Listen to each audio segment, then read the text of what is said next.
Hi. నా పేరు doctor Praveen Goparaju. Consultant spine surgeon హైదరాబాద్‌లో. సో, ఈరోజు మనం సయాటికా వల్ల వచ్చే డేంజర్ సైన్స్ గురించి మాట్లాడదాం. అయి తెలుసుకునే ముందు ఒకసారి మళ్ళీ సయాటికా అంటే ఏంటో చెప్తాను. ఇవి మనకి బోన్స్ ఒకదాని మీద ఒకటి స్పైన్‌లో ఉంటాయి. 2 బోన్స్ మధ్యలో డిస్క్ అని ఉంటుంది. Disc is just like a jelly. అది మనం ముందుకి, వెనక్కి మూవ్‌మెంట్ చేసేటప్పుడు అక్కడ మూవ్‌మెంట్ వస్తుంది. ఎంత మూవ్‌మెంట్ వస్తుంది అన్న దాని ప్రకారంగా మనకి ఎంత డీజనరేట్ అవుతుంది అన్నది తెలుస్తుంది. అండ్ అది డీజనరేట్ అయ్యి డిస్క్ బల్జ్ ఇలా బయటికి వచ్చి ఈ సయాటికా నర్వ్‌ని ప్రెస్ చేసిందనుకోండి, కాలు మొత్తం లాగుతూ ఉంటుంది. సో, ఈ లాగటం, నడుము నొప్పి రావటం చాలామంది ఎక్స్‌పీరియన్స్ చేస్తూ ఉంటారు. కానీ ఎప్పుడు దాన్ని డేంజర్ అంటామన్నది మనం తెలుసుకోవాలి. ఒకటి, అది 6 వీక్స్ కంటే ఎక్కువ మనం టాబ్లెట్స్ వాడుతున్నా, ఎన్ని జాగ్రత్తలు తీసుకున్నా తగ్గలేదనుకోండి, ఒకసారి ఖచ్చితంగా మనం దాన్ని ఫర్దర్‌గా ఇవాల్యుయేట్ చేయాలి.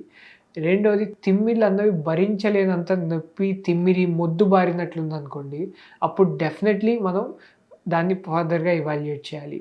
వీక్‌నెస్ అంటే నడిచేటప్పుడు కాళ్ళు ఇంతకుముందున్నంత పట్టు లేకపోయినా, బలం తగ్గినట్లు అనిపించినా, అది కూడా definitely it is a danger sign.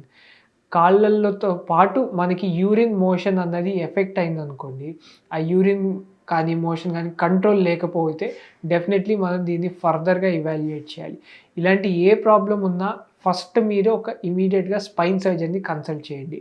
వాళ్ళు మీ క్లినికల్ హిస్టరీ తీసుకొని, క్లినికల్‌గా ఎగ్జామిన్ చేసి, అవసరమైతే వెంటనే ఎంఆర్ఐ తీసి, ఎంఆర్ఐలో ఉన్న సింప్టమ్స్ ప్రకారంగా కానీ, సైన్స్ ప్రకారంగా కానీ ఫర్దర్ ట్రీట్మెంట్ అన్నది ప్లాన్ చేస్తాము. సో, దీన్ని భయపడి మనం అవాయిడ్ చేసామనుకోండి, ఈ రెడ్ ఫ్లాగ్స్ ఆర్ డేంజర్ సైన్స్‌ని ఇంకా ఫ్యూచర్‌లో ప్రాబ్లమ్ అయ్యే ఛాన్స్ ఉంటుంది. ఈ రకమైన ప్రాబ్లమ్స్ ఉంటే ఎంత ఎర్లీగా ట్రీట్ చేసుకోగలిగితే అంత ఫాస్ట్‌గా రిజల్ట్స్ అన్నవి వస్తూ ఉంటాయి మనకి. Thank you so much.